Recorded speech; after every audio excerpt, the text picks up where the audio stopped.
Hi, my name is Kristen Milstead, and I'm a blogger at the Verbal Abuse and Relationships blog at healthyplace.com.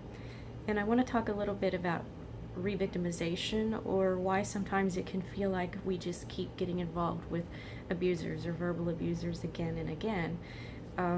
Because sometimes I have heard people say, well, I just keep picking abusive people. Why do I keep picking them? I thought I was being careful. And sometimes, you hear people sort of victim blame, and they say, well, you just must keep wanting to be in that situation. Sometimes, sometimes we think back, on our past or our childhood, or you hear the theories that, well, if you're primed for it when you're young, then it's easier to get in that situation. And that can be, I think, one of the reasons why. But, maybe you've been in the childhood relationships, in the workplace with your boss, and that's a really interesting one because we don't get to choose our bosses. So what is it? Why do we keep seeing that sometimes in our world or our relationships, or what's happening? And I read a really interesting quote not too long ago. It was a really interesting article, but there was a really interesting part of the article. And in this article, the author was saying that it's not so much that we are choosing certain people to be in the relationships with, but sometimes what's happening is that we are holding back from being in relationships at all, sometimes trying to heal, or maybe thinking, oh, I don't know, I'm hesitant to be in relationships because of what's already happened. But what's happening is that these really persistent, abusers, and some of them, have, narcissistic or psychopathic traits.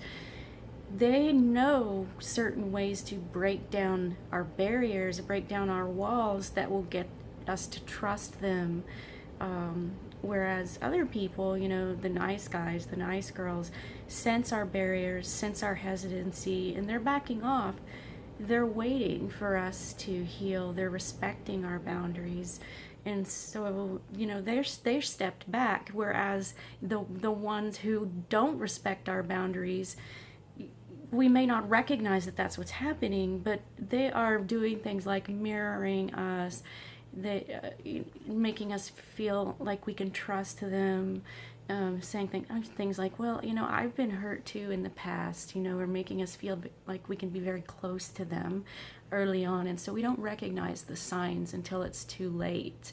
And so it's not necessarily us, it's them. It's people who have these abusive tendencies and these abusive personalities, who do recognize that we've been hurt in the past, and so they're sort of coming after us with these predatory tendencies. And so, I thought a really interesting way to view it. And I think it's something to think about the next time I think it's a good way to reframe, first of all, if we've been in situations in the past where we've had more than one relationship, or had more than one situation, or even situations we didn't have control over, like that weren't romantic relationships, where we're wondering, well, how did I even get in that situation? Because that's I didn't get to choose to be in a situation with that person, but somehow it ended up being a similar dynamic where there was some sort of an abusive, bullying situation happening. Is those types of people sense that this situation, sense something about us, and are able to zero in on how to break down those barriers, whereas other people respect them.